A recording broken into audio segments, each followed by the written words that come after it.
Bienvenue fidèles téléspectateurs Bino Baye Oebolingaka émission Bino au centre à le phare télévision. Tous allez travailler pour vous le peuple. Tout c'est bien avec intimidation terre parce que nous on est vaccinés pour tout qu'on a servir le peuple, qu'on défendre le peuple. Le peuple à Tshisekedi, le peuple à Kabila, le peuple à Kimbangu, le peuple à Lumumba, à Laurent Désiré Kabila, à Mobutu, peuple à Posa, il y a soutien à Bakondine. Puis après la presse reste le quatrième pouvoir. Alors nous devons faire notre travail dans le ligne et Sengeli. Bon, ça qui est belé à Kobenga, puis à couper ça va dossier, puis à féliciter, courage, il y a moi l'amboka Benoît Olama, oh là ti dossier, il y a veuve. Madame Jadine Yang a dit trop c'est trop, n'a qu'on défendre, moi je suis congolaise de père et de mère, oh azali kobunda, na bankoy, bateau, bazali komona justice, et que zali le côté, bango bazali colère état de droit, Benoît Olama, l'attaquer yango, bisope. Nous sommes de la justice. Nous sommes ministère de la justice. Nous sommes ministère des Affaires foncières. Nous sommes inspectorat. Autant juge IGSA de Ponamine. L'État fout à la MO. Passe la misère à peuple. Batang était point. Azam Motoloba Batunion sauté. Il faut batanga. Azam Mongamba. Nalo Bata Mongamba. C'est pas le bongo parce que Azana. C'est à mibeko ya peuple, c'est à pouvoir à peuple. Biso toza peuple. Moutonyo c'est l'état zo fout à peuple à likolo na ye. Oh tangi molo nombe na tangi ye. Po ba tangi pe na dossier ba signature na ezali. Oh tangi mama Rose ndengeni ni kasi yene justice babi la justice élève une nation. Faut tanga parce que na secteur ne makambo eza kuna eza ko leka kuna eza vraiment malonga te ndenge madame Jenny Yang lobby pe na ba information toza na mo konza mboka ye moko pe mo konza mboka. Qui a le but dans le secteur où les choses ne marchent pas. Si on a une attente à terre, on a la mise à mon consambo à quoi le bac et autres tambours la terre et tambours la terre. Donc là, Mboten de Codelphin. Na moi na pression moto za kaka oza kota la kaka mikanda tala mikanda belo na ngwa akuto nyele katina etape nyoso na ba problème ozo banga te ba problème ozo na bateau basé likolo état de droit ndenge bato baza koloba bateau ba mon état de droit le côté quand vous dénoncez comme ça est-ce que ba menace sanitaire parce que bateau na baza na lenge belé ya ko faire terre. Merci pour l'invitation. Na répondre à une invitation pour bapel nyoso aussi aux Zouaki. Na baiba sengi na zonga na plateau na yo. Peuple de salike na ya lisusu. Na yo ko pesa ba précision mais ba menace wana. Et ko sala ngelo ko mokote pour on a défendu par le passé et l'équipe plus gros peut-être que on a ko défendre les lois. Ba yebi dossier ya Mimunza. On a tanga Claude Maluma. O bateka ba mapango ya batu na Mimonza na bande o ba bengi ceinture verte na droite. C'était en 2014. Na défendant yango, je n'avais pas reculé et on a constaté pièce à l'appui que ba bimisa 1,8 million pour na kosombe la police eza pembeni li bande ya kan fungola wana unité wana d'intervention. Ba bimisa mbongo wana na trésor public chaîne mobimba batu et mbongo bakabola. Moi-même qui vous parle m'avait proposé 50 000 $. Nazo atelo comme côté, mais document de ça que Maluma a 550 000 $. Pas procédure d'urgence dans le trésor public, nazali nango tilo na maboko. Donc j'ai j'ai été obligé malgré moi. D'accord, c'est un ancien procureur militaire à Gombe, auditeur supérieur à Gombe, ou à Komina Goma, bakanga ba peine. Ti Maluma la nagati na bureau. Débat, j'ai refusé. Et heureusement, j'ai été avec nous. Il s'est même présenté dans la communication, dans le qui était le conseil spécial du président Kabila. Ne sachant pas à qui il parlait. Et quand j'ai rebondi, na bengi madame la procureure générale Cécile, wazaki na Gombe, na bengi général Baudouin, wazaki na 14e région militaire, où il y a PEM, il y a quand donc il y a quand Kokolo. Elle n'a bengi bango, non CPG, Nyoso, elle n'a bengi bango, ils ont compris que bah contacté dans Bosoto, il y a bienté, le belé ba bendana et elle ba bendani. Je suis content que ma famille wana tirelo, ba ni sika wana. Mais bon, elle était c'est Kenda, et c'est Bima. et les balia yango.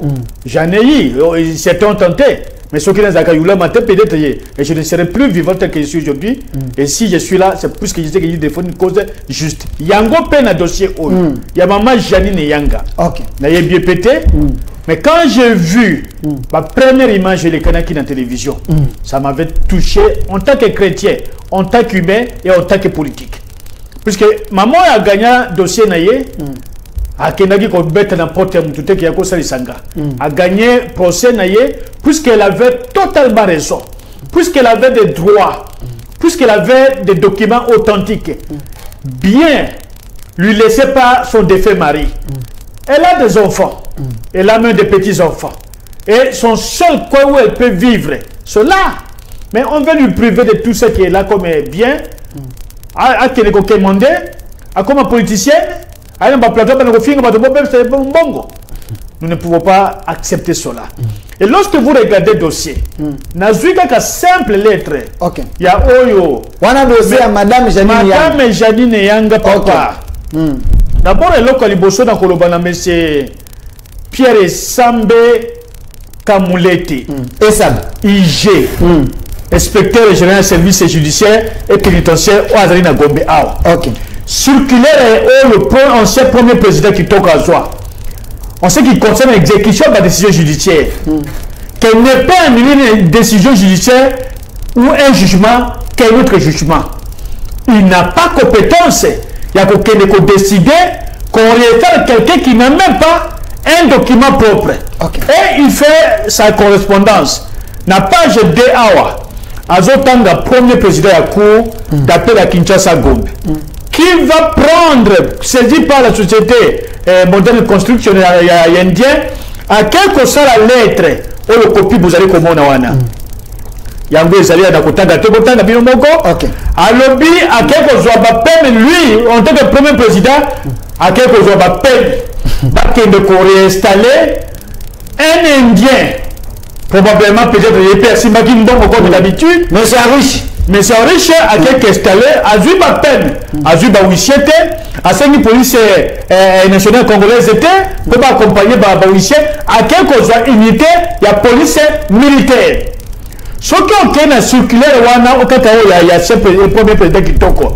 Il est strictement interdit que décision judiciaire les amis déjà coulé en fait la chose de juger et que de cause interférence du service judiciaire. Et c'est clair, il en a, à Yebiango, puisqu'il y a un outil d'un parquet général pour la Cour de cassation. Mais quand la protocole est costal. Et lorsqu'il fait réunion, après avoir rappelé Batouatida qui l'intérêt, sous prétexte que Eriachid a été indié, il va faire une réunion le samedi jusqu'à 20h, 20h30. Or, service sénégalais, conformément à la loi, ils ont le droit de faire une réunion qui va être pour sur un dossier.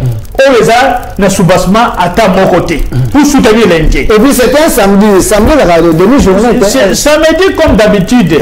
Mon salaire soukaka normalement na 14h si c'est tard, 12h, 14h ou plus tard. Or hier tout samedi ça va tout à quelques rappels par géomètre, à rappel par tout que non besoin de awa petit n'a pas réunion et je vais banater. Maintenant c'est qu'on a ma pièce. OK. Bah service un peu comme Olendo. N'habitez ceux qui vont piquer la mouche nini. Parce que ce document à Liboso, c'est le certificat d'enregistrement en faveur des Indiens mais sont riches. Dans le mesurage, il y a un document à Liboso, il y a combien awa, il y a un document mesurage qui a combien 10 516 du plan cadastral, hectare du plan cadastral, papa, il y a mon gafula. Il y a un gros na même document mususu 516 document a mis balai ba commis combien ba keko baksa 18 516 aka ko sa na comme na poto ya 18 516 même croquis même document de mesurage oye keseni même ata juge aux anguilles sans honnête même sans sa dignité avec ces faux documents comment pouvez les donner raison de Moutoumoko Boye, ok, pour faire le jugement, au ticket de jugement, au bien non, il y a Kende qui occupé plus que dans les bons. Sans se remettre, ils ont même le pango, même le sauvage, même le voisin, mais 10, 507, et que c'est Molendo, n'est pas Molendo. N'invitez ceux qui pensent sans surveiller ceux qui les allaient. Document, moi je parle sur base des documents. J'aurais souhaité que la intimidation, la menace, qu'ils viennent avec des pièces. Non. Qu'ils viennent avec des pièces, le baquet, documents, bien goté, documents, bien goté, parce que nous avons des copies, c'est un verset dans les dossiers pour les audiences. À ce moment, on va démontrer les contraires. En plus de ça, l'inspecteur régional du service judiciaire vous dit il a été, si la hiérarchie lui a demandé. À quel moment la hiérarchie n'a été saisie que jour Songolo, un certain peut-être samedi, à 10h, les services vont exécuter. Parce que dans sa communication, nulle part, où il a indiqué les jours où la date qu'on devait exécuter, réinstaller Madame Janine et Yanga dans sa parcelle. Ça n'a jamais été indiqué. Comment hiérarchie n'a été baki? C'est-à-dire, hiérarchie n'a été hiérarchie a été mon corps. Donc, il n'y a pas un attaque. C'est ce qu'il a fait. Mais dans le même dossier, na papa moko a koufili mwana. Na parquet a matete mwana a koufili makala. Magistrat dès que l'a emprisonné, lui collé à $50. Dossier d'aller pas naïe. Depuis le dossier Kota, quand la moine wana ou ya kufa na prison makala, quand depuis le mois de mai dans la morgue, il y a donc il y a ngiri. Qui est là? Papa wana akombe la ye. Réaction à mon côté et ça les wana IG sabe. Mais IG mais na ça non qui n'a respecté général service de judiciaire. Donc dossier ya magistrat na ye dossier ya magistrat donc ya tikaki mwana emprisonné mutu na $50 sans que hiérarchie na ye eyeba. Dossier wana depuis le mois de mai garçon wana akufa Mbayo bin Mbayo mwana papa Mbayo. Ce monsieur est là à tambondi ma structure à droit de l'homme et solution pour les athées. Quand la moine wana eza na morgue il y a donc hôpital il y a ngiri. Celui qui veut n'a pas ses papiers a que de vérifier papa n'a pas l'état et pas extraire Boutombo l'émission pour la politique. Il a trouvé quelle solution? Magistrat matin mutubuta kufi à makala sans qu'il réussisse à y aller sans que les factions ne soient établies. Donc on a une solution de croiser ma banque, tout qui a gagné c'est que ma vie ma fonction et de telles choses. C'est là que je me demande si les chefs d'État lui n'est pas au courant de ça. Puisqu'il a été emprunté à ma copie. Donc il y a celle de Madame Essambert, ce n'est pas le premier cas. Donc c'est un monsieur qui est habitué, la console à Baboko, il y a le lait noir. Donc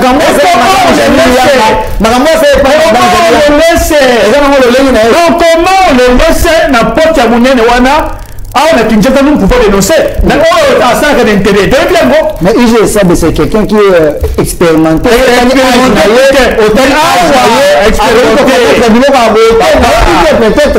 Expérimenté. L'expérience en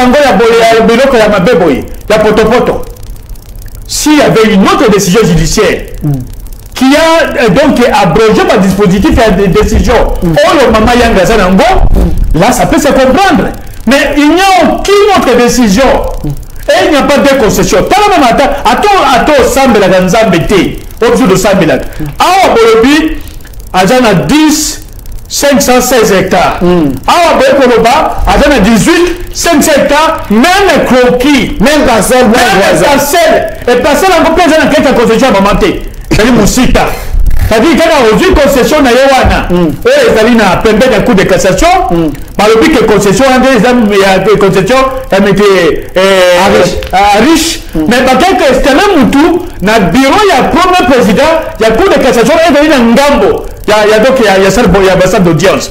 C'est ce qui a été fait ici. Mais ce n'est pas sérieux. Ce que nous avons, parce que j'ai l'impression de position. Il n'y a ni défaut de mesurage. Et l'autre, au mon côté. Et l'autre, c'est quoi? Bon. Toujours bongo, tout ça la COP. Et quand j'entends ma soupçon, il y a madame la ministre d'État. On aurait déjà gagné dans cette affaire. Madame Rose, maman, oza aussi au beau type bana, oza maman, lobi a considéré que yo koufi, bayena ndako semble être chose yuana, ba peut pas boto li bana na yo. Puisque tout se fait ici bas.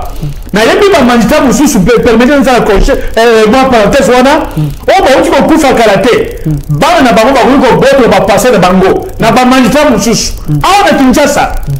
Je connais des dossiers. Bah, 1500 $, le niveau à triplé, bah, non, plus de dollars de dossier, donc il m'appelle.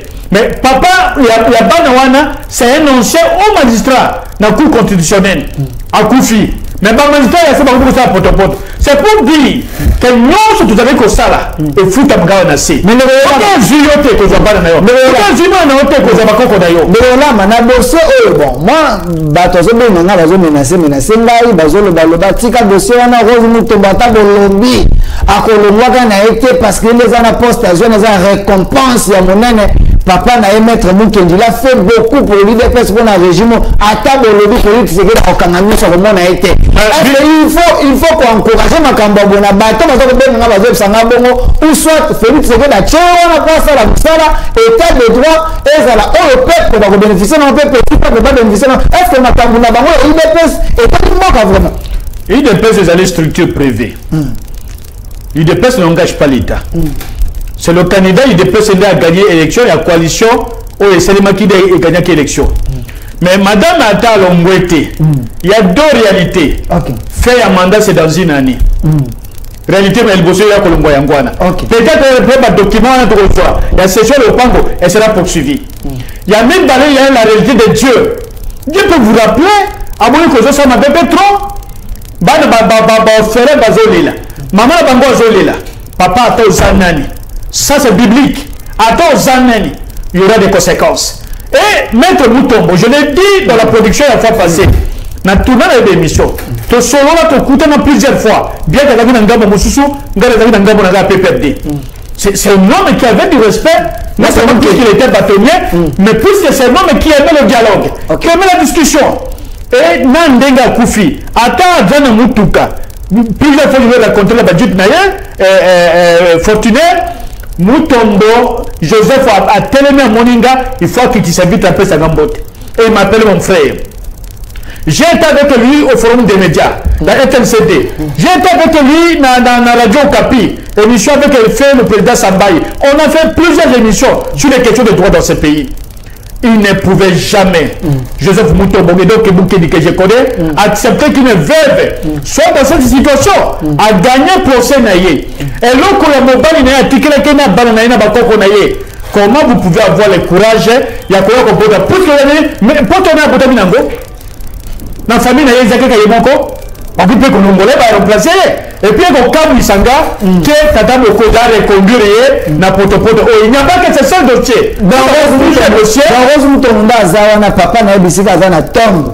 Vraiment, l'ongé n'a mis pour papa, na Salam Sala Kitoko. Mais na Zoka, dossier, le seul qui a regardé Koyoka. Asa ko tourner na tombe, du moins na eux, Asa ko bek sande. On est à si réellement,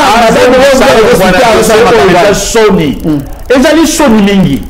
Azwa alongora dossier parce que c'est trop sale. Et autant de mémoire oyo. Ils ont qui n'a pas pièce à dossier oyo dans quelque chose na copie. On vous demande même comment va quelque chose une grande concession. Mais vous va sauver on a 50 000 $. Yango bambo mes amis. 50 000 $. Mais bato bazo ont des meubles pour qu'il y ait occupé et là encore avec une mission de 50 000 $. Il meuble qui coûte dans les 200-300 000 $. Mais il y a le à son à 50 000 $. Document Yango. Mais là, qui c'est qui peut la fois passer? Quand ça la photocopie, il y a un document et la réinstallation. Ces documents, c'est le document qu'on avait réinstallé, Madame Janine Yalanga. Quand ça une photocopie, vu même un document, il faut réinstaller, mais c'est enrichi l'Indien. Faux usage de faux. Normalement, géomètre, Azali Awa, donc Zele Tekela, ingénieur Ewana, Asali dossier Oyo, Naye, na ministre Naye, na Madame Moutombo, normalement ce sont des gens qui devaient donc traduire devant la justice. Pour faire l'écriture, non seulement enrichissent servi de documents, mais bango bazali donc toute une association de malfaiteurs d'être constituée. Pour passer à la faux document et la preuve la plus éloquente. Babengi peut ne pas battre. Babengi peut ne pas indiquer. Comme na bango basala na raison na bango. Bayebani équipe au bate tunaka. Comment vous pouvez aller restaurer quelqu'un qui n'a donné aucun jugement, qui n'a rien du tout que de faux documents, ok, pour réinstaller dans une concession d'autrui, d'une veuve, à imiter, à quelque spoliété, et puis vous avez courage, attends ça la cassine de la qualité. Ça c'est inacceptable. Bango quand il y a des côtés pour la concession église catholique. Oh, ok, monseigneur, donc le cardinal, en bon a dénoncé ça. Bakoti kuna pe bakoti pe isusu naka les mêmes magistrats quand les mêmes personnes. Mais heureusement, c'est pas mon régime. J'ai évité qu'est-ce que le président va dire demain. J'ai appliqué l'état des droits, je ne l'ai pas appliqué parce que ma magistrat hier nous a nommé Bango. Toyo Kadano que mes fils que suspension, pas que suspendre Bango. Pas suspendre nani. Ba d'abord un inspecteur général du service judiciaire. C'est juge Sabe. Ba d'abord pas suspendre. Est-ce que pour les autres enquêtes d'abord. Est-ce que le juge Sabe a créé avocat général. Avocat général, monsieur Sabe a créé 3 ans de juridiction.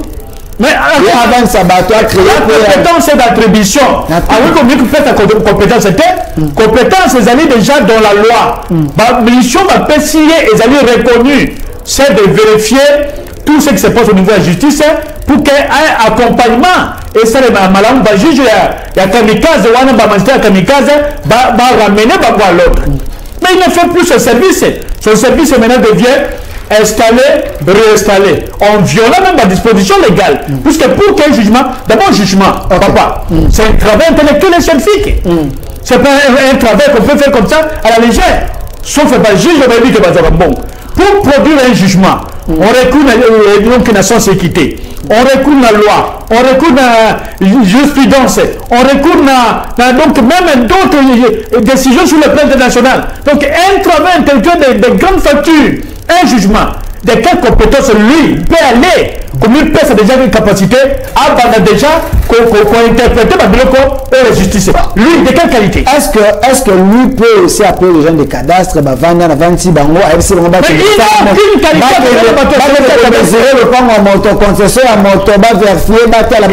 aucune compétence. Il y a que hiérarchie a bengla qui va téléphone. Cette hiérarchie, c'est lui-même cette hiérarchie. C'est ce que je connais en écoutant ce que les autres m'ont rapporté. C'est-à-dire hiérarchie wana, c'est lui-même la hiérarchie qui a rappelé. Et les décisions judiciaires, c'est pas au téléphone. Ça ne fait pas au téléphone. Alors, on ne peut pas rappeler un service. Il n'a aucune compétence à inviter le géomètre dans son bureau. Que lui n'est pas le chef de géomètre. Ça aurait été un procureur qui appelle pour avoir des éclaircissements ou carrément il dit que lui-même a fait foncer dans Béni Bago. Tout ça, c'est pour démontrer que na étape, Bazoki Made Swabana, Bazoki Kanyaka, Bazui Bakaboli, c'est ça la honte. Et nous, nous, opposition, nous estimons que Mokoziamboka, en tout cas, tout cas, c'est triste pour le pays. Madame Janine Yanga. Allô, Madame Janine Yanga, bonjour. Bonjour. Madame Janine Yanga, vous êtes en direct sur la TV Peuple Bazar Kolandayo, vous êtes en Dokolama Awa, Azali Kotrete, monsieur, Abé Alatiango, peut sentir que ozali veuve, ozali faible, ozala bankoyi oyo bazolinga bakota na dossier na yo, babotolo ezali babien na yo. Peuple ayo ka dossier ezali nini? Dossier ezali kaka ndenge napesi merci vraiment na ndeko Yolama. Nzambe apambola ye lokola azodefendre droit ya baorphelin na veuve. Oui, eza likambo ezali te eloko ezali ya ngai veuve oyo bato ya makasi balobi bango baza banti justice droit na makasi baye kobotola ngai eloko na ngai na nkour malgré que justice epesanga droit na ngai naza na jugement exécuté au nom du peuple congolais et exécuter notre magistrat suprême rendu au nom du peuple congolais. Mais ennemi à état de droit, ennemi à Congo, Kosala, Bunagana, na kati ya capitale, na siège ya institution, basali réseau mafieux pour na kobotola ngai, eloko na ngai pour na kopesa ngo na mopaya, na indien, oyo keye moko pe aza na biloko ya ye. Asomba lopango na ye na wasa. Oyo efale fika lopango na ye ezali eyebani. Mais ministre Molengo na Maître Sabe bayokani balobi te. Bango ifo kaka babotola ngai eloko wana. Bango bapesa kaka epai ya indien. Nabesenga ka soutien à peuple congolais. Nabesenga ka batola motema ya mawa. Bato ya mawa basunga ngai baloba mpo na ngai voix na ngai moko ezoyokana te. Soki bavoix ebele balobi l'union fait la force. Basunga ngai na bato ya makasi oyo balobi bango baza likolo ya mibeko ezoloba ndenge mosusu kanyaka eza kotambola kanyaka oyo mokonzi mboka aza koboya bango bakamati kanyaka batie liboso bazwi souveraineté ya Congo batiki na nsima me nzambe aza likolo na nyonso mpe verité eza likolo ya nyonso naza na kondima ete naza na kati verité eloko eza ya ngai bango baye na 2020 moto bango lopango wana avant 2020 ezalaka ya nani mikanda ya moto ya 2020 na baimpose ye akoma wana yango wana vraimen naza kosepela peuple congolais asuka ngai na institution naza kofaire face pour que badroit na ngai ezala rétabli. Alors madame Telinyanga mutuna moko IG et Sabe akoyi kokoma troisième juridiction atali nini na kati ya oyo papa conseil supérieur ya magistrature a dénoncé qui yango na rentrée judiciaire na capacité ya IG aza habilité te ya korequérir baexpert ya cadastre wana ezali mosala ya bajuge ye musala na ye ezali kotala jugement ngai jugement ezalaki déjà exécuté bazongisaka AVC na badroit na ye mais bato wana bakamati propre jugement na ngai basali yango plagiat bazwi bapeme baye bakangi batravaille na ngai badegarpir ngai même pas bacamion na ngai bamateriel na ngai mbongo na ngai biloko na ngai nyonso ya mosala etikala epa baindien ti lelo bakamata babotola ngai na biloko na ngai indien asala aconfiska biloko na ngai azwana biloko na ngai ba avandi nango mais biso tone komona IG Sabe en tant que organe oyo erégilaka makambo etali jugement mais tokomi kuna akomi mpe mokanda ke afustige yango baréinstalle AVC na madroit na ye mais alobi ekomi politique bapolitike basomele bakomi kobenga ye na batelefone IG aboyi koloba droit akomi troisième juridiction aye kokrele biso parti au procès oyo na Congo ya 1816 moderne construite oyo n'est même pas pris part au procès jugement etangi Congo na ete IG Sabe alati ye aye kokrele ye jusqu'à la niveau ke bakekene kodegapi bo installer mama IG abengi te bozonga l'autorité m'a demandé de ne pas faire j'ai l'ordre de l'autorité ce que je suis en train de faire l'autorité est au courant jusqu'à ce que kosala na bato ya cadastre korequérir baexpert alobi bokende kokata lopango mais baexpert mpe bayebisi eke ndenge tokokata awa PV ya mesurage bornage ya AVC na certificat na ye kochange autorité yebisaka autorité asala mpe ke il faut bochange mikanda na ye tala niveau est ce que compétence wana eza ya ICT badiscours mokonzi ya mboka aza koboya et puis conseil supérieur ya magistrature aza koboya badenonsaka yango na président cour ya cassation na discours na ye alobaka ke baige bakomi kosala batribunal parallèle akomi troisième juridiction décision na ye eza jugement te mosala ya bagéomètre ezali na compétence ya bajuge eza ya IGT mais eloko nini epesaki ye pouvoir wana eloko nini etindi ye banda kodépendre moderne construite moto aza même pas na jugement moderne construite azalaki na décision nini oyo IG akoki kopesa ye kokoma mikanda ti kokotisa ye na kati ya réinstallation ya parcelle numéro 8. Est-ce que moderne s'il vous plaît madame, est-ce que moderne construction monsieur Arish à la voisine d'ailleurs peut-être bon là qui moi espace à la voisine d'ailleurs lopango ya moderne construite à Somba, lopango epai ya banziele. Na lopango banziele bazalaki na certificat d'enregistrement. PV de métrage et bornage nango numéro 12 841M. Et lobby boye que cette parcelle est à 1 km de la rivière Njili. Oh, comme na PV en 1994. Et lobby est situé que le pango wana est en avenue Wassa. Batunyo so bayebi que Wassa et dali kota vallée ya village ya papa Matadi Kibala. Et dali na monga fula pembeni na avenue de la PT. Ngai le pango na ngai est en avenue de la paix.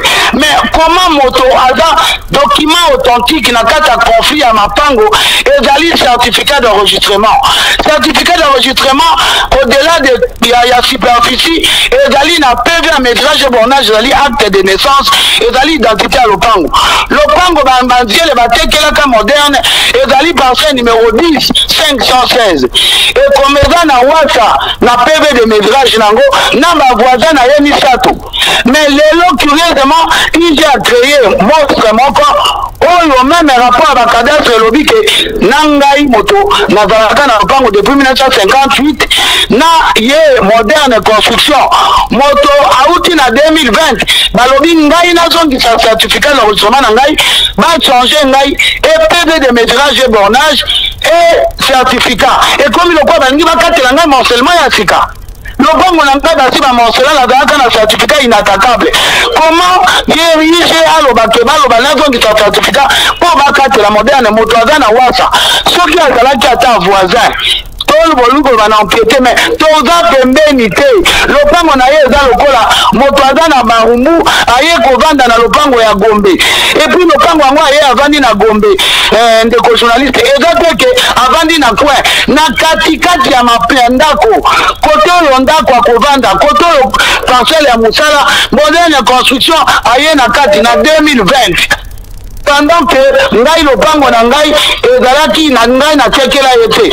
Mais curieusement PV de métrage et bornage ya vendeur ya moderne na PV métrage et bornage ya ye moko moderne ezali identique, même croquis, même superficie, même dessin. Mais pourquoi a commis l'avenue de la paix abakomi ici alingia na avenue na rivière Njili pona nini? Est-ce que certificat elongo document authentique ya ndako? Donc bali bavandisa na kati ya mabele ya yo na makasi. Et puis na contrat moko olobaki aza na contrat soki amphithéose. Mais to moni ko na komi ko za mapaka papa ministre Molendo Sakombi bango mutuana arish asombi lopango pa banzele ezali parcelle numéro 10 516. Mais tango ministre Molendo aye kosala ye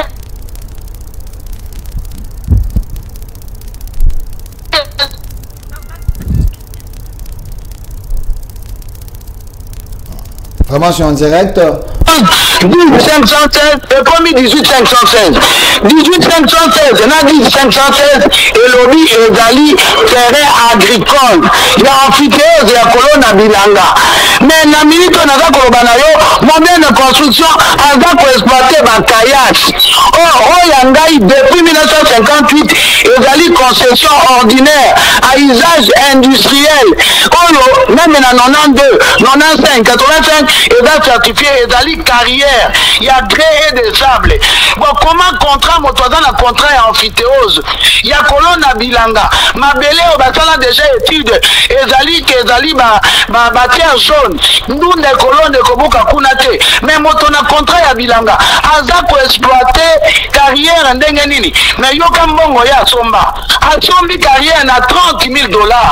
L'état congolais a encaissé $1,000 mais ça fait que 5 camions ya mabanga papa ana fazongi sambongo. Mais ngai a versé par itératif commandement jugement va condamner Utof Kalobi otikalaki na nyongo na ngai ya valeur ya 100,000 dommages et intérêts le poids ezali ba carrière $2 millions.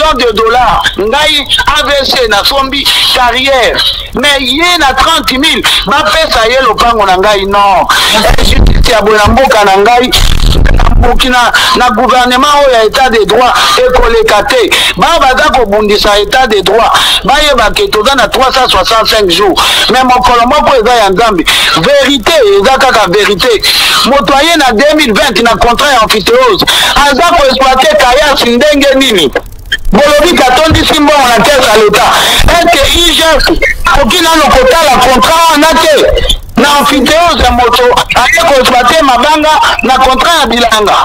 Merci madame Jenini. On a reçu na mokonza mboka nini ezali mode la fin to continuer pour peuple là bazali ko komanda.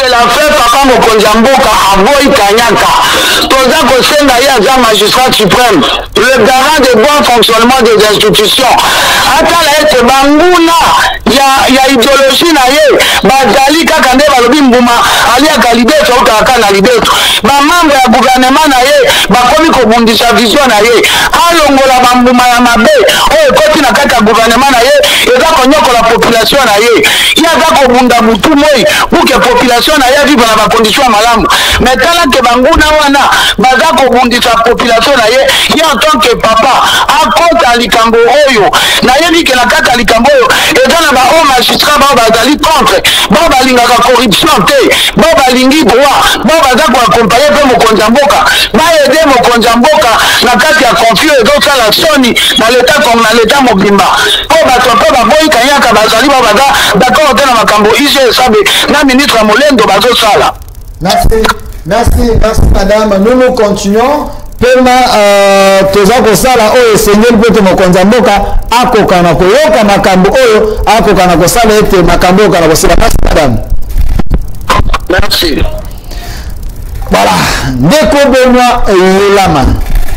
Comme on est en direct, maman za kolanda abengi akoki te abengi asengi merci ndenge oza kosunga ye bokutana te mais osengi badokima oluki partout le moyen ozwi yango okokana kosunga mama oyo azali veuve toyoka ndenge mama alobi yo ebandi boni namoni ntango oloba motema eza kosala mpasi sali mpasi na koyoka ndenge mama azoloba azolela et puis premier président ya cour d'appel à Kinshasa Gombe nayebi te esika azali soki azali kosepela et M. Sabé IG il y a service judiciaire et pénitentiaire na bureau na habité sur qui ko sepela et ministre Molendo Sakombi et na bureau na habité sur qui ndenga yoki avandi azali ko sepela bango pe baboti na yebi ke tota biso baso tozali ko kende tokotika bana mais tokotika bana na babilo konini na madame Mutombo et justice tokotika bana biso na biloko ya salité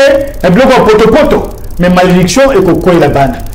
Qui que vous soyez, c'est biblique. Et puis la circulaire. Circulaire, les amis, circulaire numéro 12 du 27 septembre 2011 sur l'exécution des décisions judiciaires. L'ancien premier président, il y a cours Tangaki Kombo Naye, disait ceci: pour la sécurité de l'exécution des ceci, il est dès lors hors des questions que les contestations relatives soient réglées administrativement, au point de voir fréquemment la suspension de cette exécution être ordonnée par de simples correspondances administratives au cours des téléphones. C'est exactement ce qu'il dénonçait déjà avant. C'est-à-dire, au lieu que la décision judiciaire allait exécuter, j'ai sali lettre, il n'y a pas d'obstacle de moquer des empêcher. Après, à vue téléphoné, à rappeler Bago Bozonga. C'est cela qu'on interdisait déjà. Et c'était strictement interdit. C'est il y a un ah papa. Circulaire, il y a singularité. Il y a pluriel. Quelle est la différence entre circulaire au singulier et circulaire au pluriel? Au pluriel, c'est un règlement. C'est une instruction stricte qu'on ne peut pas déroger. Le fait qu'il ait déjà fait, il a déjà violé les règlements, il y a fonctionnement et justice, puisque celui qui était à l'époque était ancien premier président, mais il était aussi président du Conseil supérieur, il y a magistrature. Et ces circulaires n'ont jamais été, en tout cas, modifiés jusqu'au moment où nous parlons. Mais il est passé outre en rappelant les gens au téléphone que Balongola Moutouana. Et grave encore, comme conseil ne va que de commencer, de quelles compétences Lui, l'inspecteur des services judiciaires, va demander que va monter le plan de Moutou, va faire sa Moutou Sombo. Quelqu'un de compétence. Cela démontre un peu. Donc, la concession, donc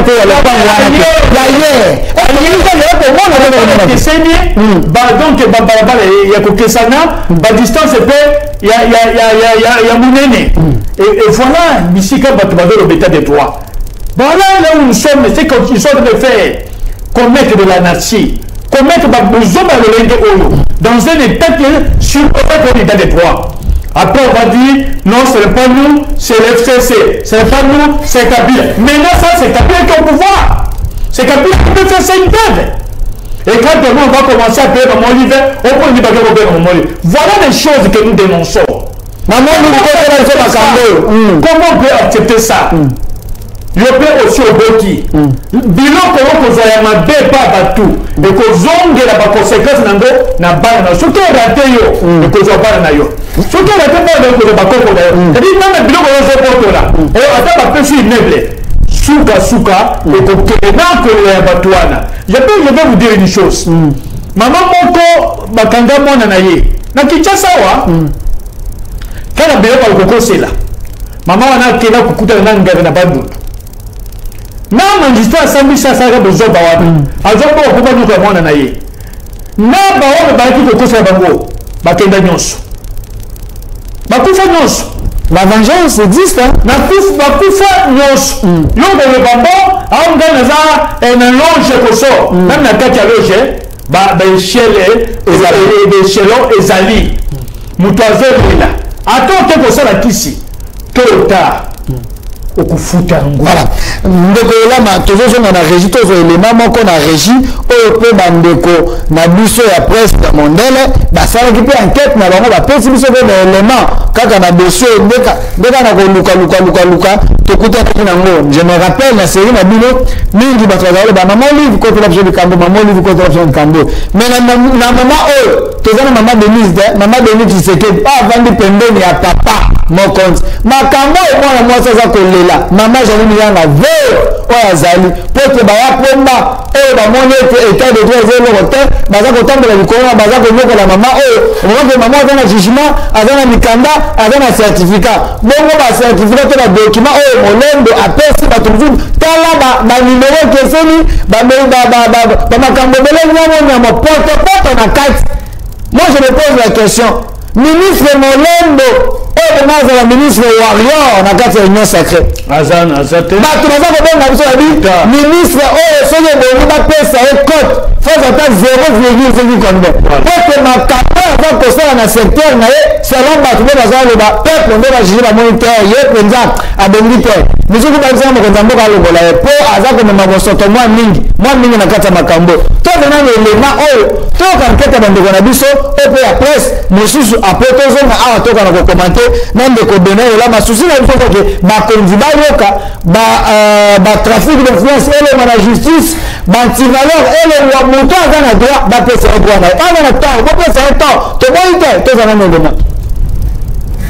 Cela fait plusieurs mois que nous enquêtons sur une mafia sicilienne en RDC. Pour le conflit foncier AVC Construc et Moderne Construction.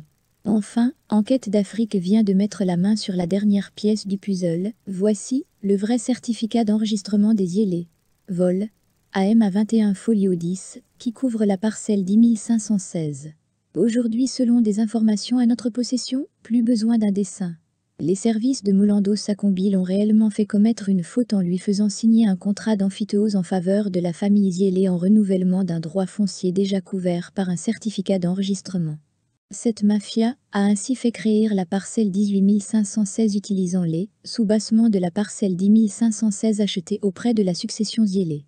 C'est ce nouveau contrat d'emphytéose signé par Molando Sakombi que ces services utiliseront pour créer un nouveau certificat vol, AMN 72 folio 98, qui sera annulé 24 heures plus tard, pour donner naissance au certificat d'enregistrement de Moderne Construc, pour justifier son occupation d'une partie de la concession AVC, où il exploite en ce moment, au motif que la concession d'AVC, dans sa configuration, croquis, originale occuperait plus de 22 hectares. Argument qui ne tient pas. Parce qu'un ministre n'a pas les pouvoirs de morceler une parcelle d'autrui, couverte par un certificat d'enregistrement devenu inattaquable. Dans cette affaire, visiblement, une mafia sicilienne en plein état de droit au Congo-Kinshasa. Une gymnastique mafieux de l'actuel patron des affaires foncières de Congolais, qui utilise les éléments de la parcelle 10 516 pour créer la parcelle 18 516. Une chose est claire, il avait pour objectif de fabriquer des documents devant couvrir la partie de la concession AVC, spoliée en faveur de M. Harish Jagtani. Une balkanisation en vie à Kinshasa d'un dirigeant congolais, dans une concession d'une veuve congolaise. Avec nos alertes vérifiables et révélations, pour suggérer à la justice de la RDC de comprendre ces manœuvres mafieuses et ne pas rester dupe dans cette affaire. Je suis Claudine, pour comprendre le monde. Suivez mes enquêtes impossibles dans Enquête d'Afrique, demain pour un autre numéro. Cela fait plusieurs mois que nous enquêtons sur une mafia sicilienne en RDC. Pour le conflit foncier AVC Construc et Moderne Construction. Enfin, Enquête d'Afrique vient de mettre la main sur la dernière pièce du puzzle. Voici le vrai certificat d'enregistrement des IELE. Vol. AM à 21 folio 10, qui couvre la parcelle 10 516. Aujourd'hui, selon des informations à notre possession, plus besoin d'un dessin. Les services de Molando Sakombi l'ont réellement fait commettre une faute en lui faisant signer un contrat d'amphithéose en faveur de la famille Zielé en renouvellement d'un droit foncier déjà couvert par un certificat d'enregistrement. Cette mafia a ainsi fait créer la parcelle 18 516 utilisant les sous-bassements de la parcelle 10 516 achetée auprès de la succession Zielé. C'est ce nouveau contrat d'amphithéose signé par Molando Sakombi que ces services utiliseront pour créer un nouveau certificat vol, AMN 72 folio 98, qui sera annulé 24 heures plus tard, pour donner naissance au certificat d'enregistrement de Moderne Construc, pour justifier son occupation d'une partie de la concession AVC, où il exploite en ce moment, au motif que la concession d'AVC dans sa configuration, croquis, originale occuperait plus de 22 hectares. Argument qui ne tient pas. Parce qu'un ministre n'a pas les pouvoirs de morceler une parcelle d'autrui, couverte par un certificat d'enregistrement devenu inattaquable. Dans cette affaire, visiblement, une mafia sicilienne en plein état de droit au Congo-Kinshasa. Une gymnastique mafieux de l'actuel patron des affaires foncières de Congolais, qui utilise les éléments de la parcelle 10 516 pour créer la parcelle 18 516. Une chose est claire, il avait pour objectif de fabriquer des documents devant couvrir la partie de la concession AVC, spoliée en faveur de M. Harish Jagtani. Une balkanisation en vie à Kinshasa d'un dirigeant congolais, dans une concession d'une veuve congolaise. Avec nos alertes vérifiables et révélations, pour suggérer à la justice de la RDC de comprendre ces manœuvres mafieuses et ne pas rester dupe dans cette affaire. Je suis Claudine, pour comprendre le monde. Suivez mes enquêtes impossibles dans Enquête d'Afrique, demain pour un autre numéro. Cela fait plusieurs mois que nous enquêtons sur une mafia sicilienne en RDC. Pour le conflit foncier.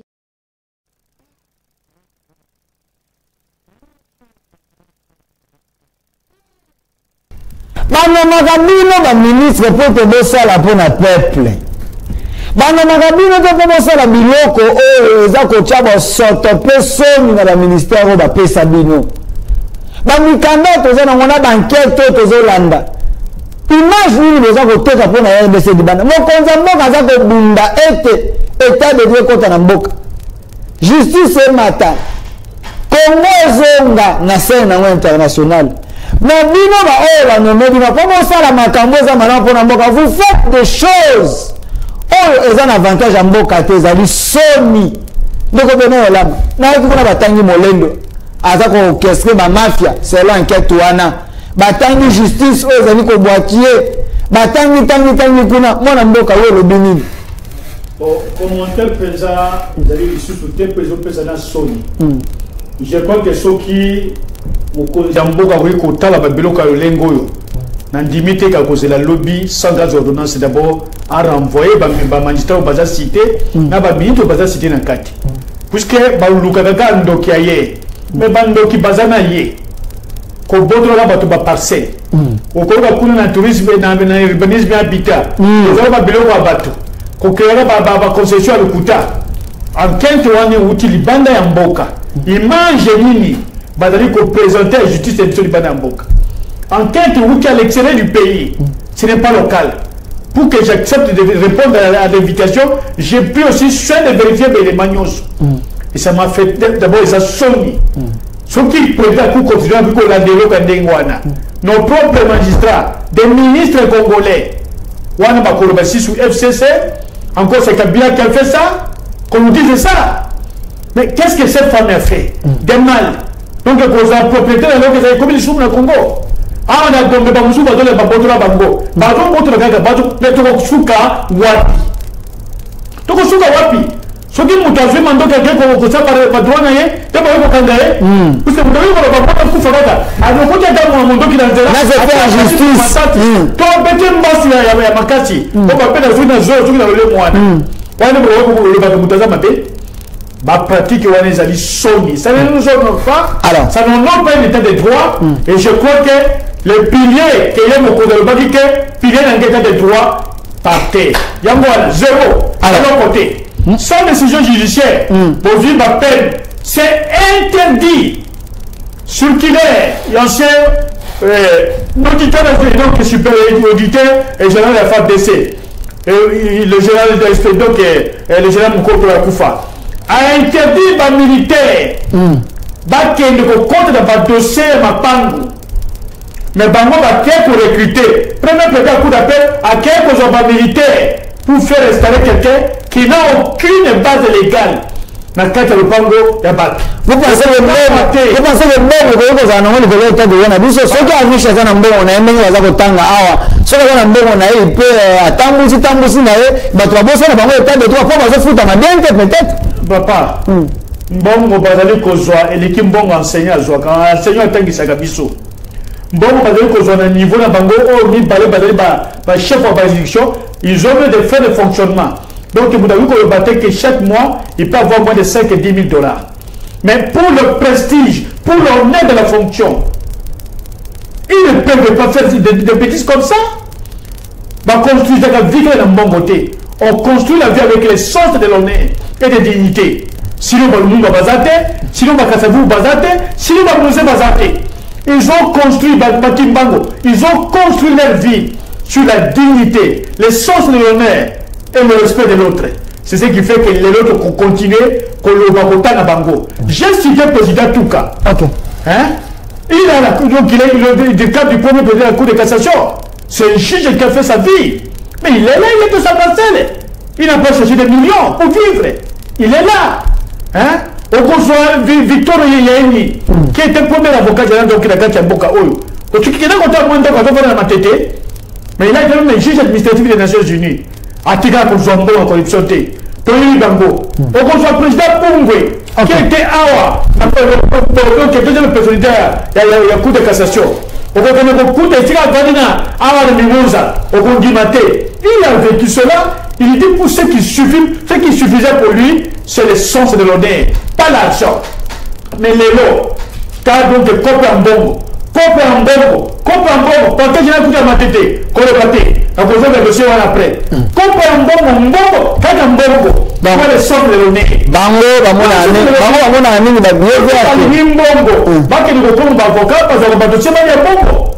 qui quitte la magistrature. Tu vas voir la commerce. Mais qui ne va pas de commerce. Mais c'est pas que nous faisons commerce. Je ne pas une bonne commerce. Ils sont des millionnaires. Tu as décoré à on a décoré. Il y a un commerce. On est là, vous avez affaire. Il est millionnaire, il a fait les affaires au Congo. Présenter HTP sur beauté. Au moins, les bateaux, basali faire, bateau, basali malamu, peut reconnaître le la paix sur la médaille. Est-ce que nous ça, d'accord, ça peut médaille ou vraiment? Puisqu'il y a qui n'a pas été un peu la Cour de cassation. Donc, il s'est comme inspecteur, même pas protocole qui a boyé. Quelle image, président de Dieu pour la nation.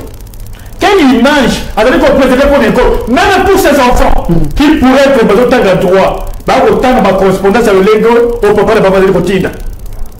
Pas pour corriger le fonctionnement des magistrats, mais pour aller stopper l'exécution d'une décision judiciaire. On les a dans nos compétences pour côté. Merci mon amboka Beno Lama, parce que tu es qui maman a Benga en direct, qui est pour qui à le bête, ndeko esabe ije saba ebise non dossier économie politique lokola économie politique tout na kasite po batangi molengo na kati ya makambo molengo azali moko ya INC parti ya Vital Kamerhe na mama Amida po bato bele mobenga na dossier. Vous pensez que Vital Kamerhe peut valider de telles choses parce que ça politique talaka peut-être autant qu'il peut dans mon opposition bamindele bakoza apena mambo mobele ba wana comme ça politique on favorise.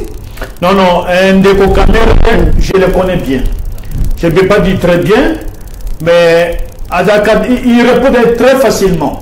Lorsqu'il y a de telles questions sur qui vous partez les voir, Kamerhe, à la minute, il prend le téléphone. Des gens que j'ai connus, Kamerhe, Evariste Bochabe, Fekatouba Mwanke, et les autres. Dès que vous lui soumettez une affaire, même la chef Alef, Yanné, à la minute, il prend son téléphone, il vérifie.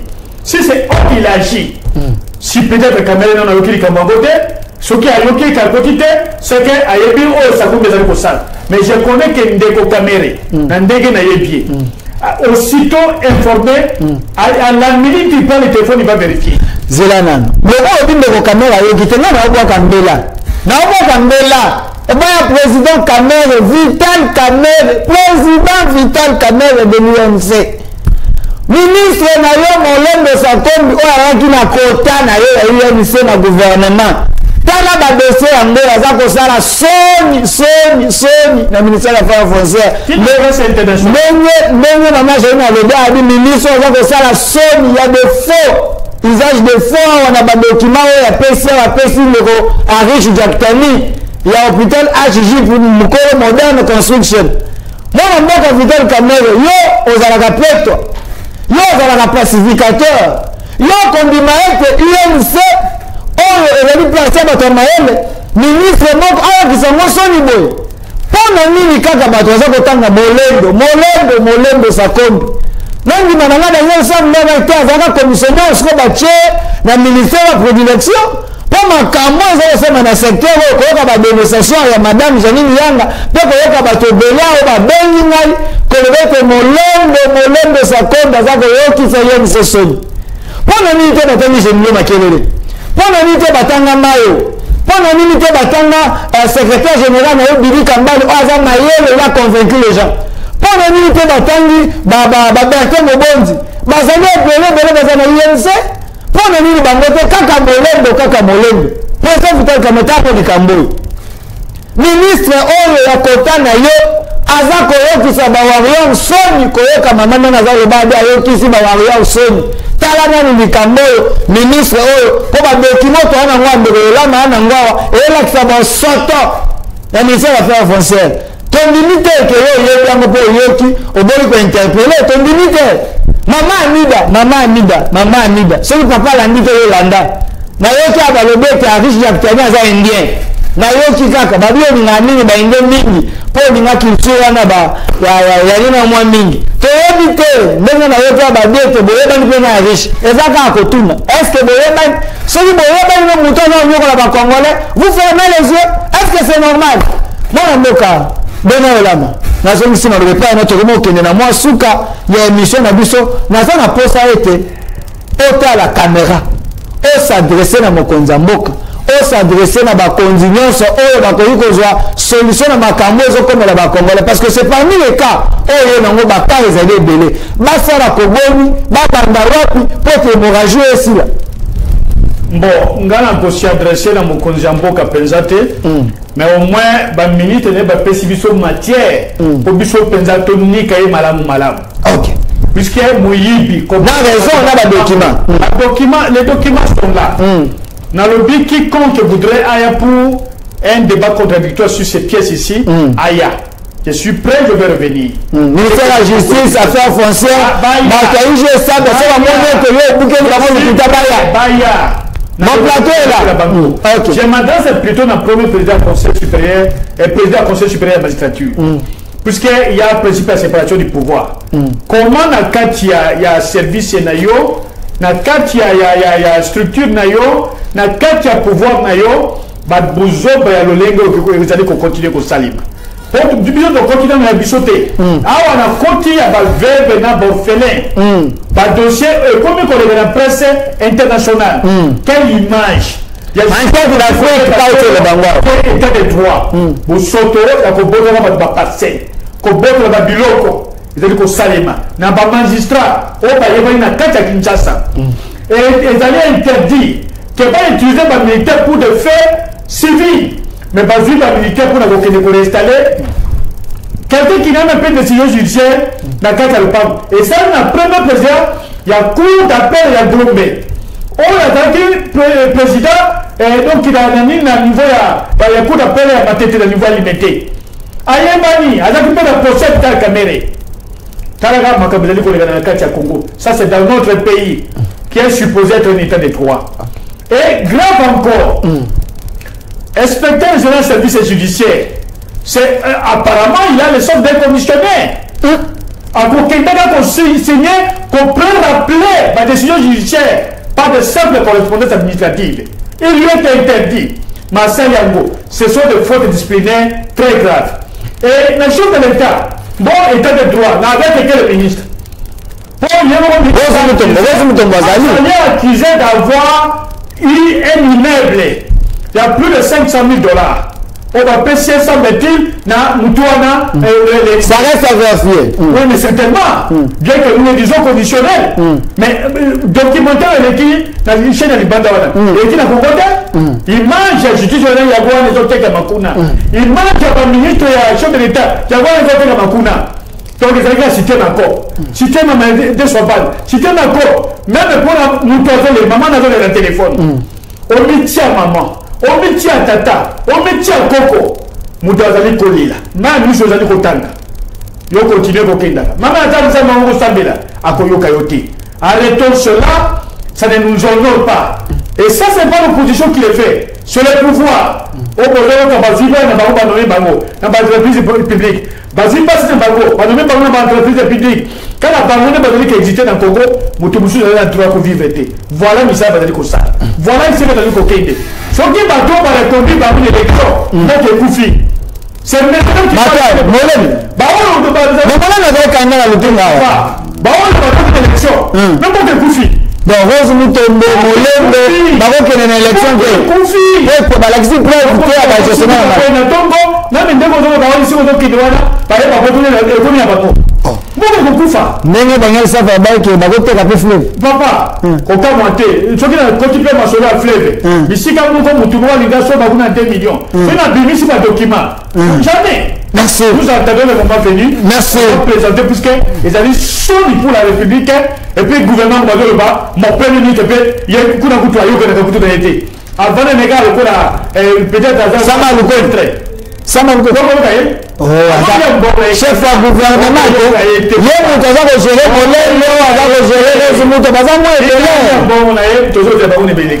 merci.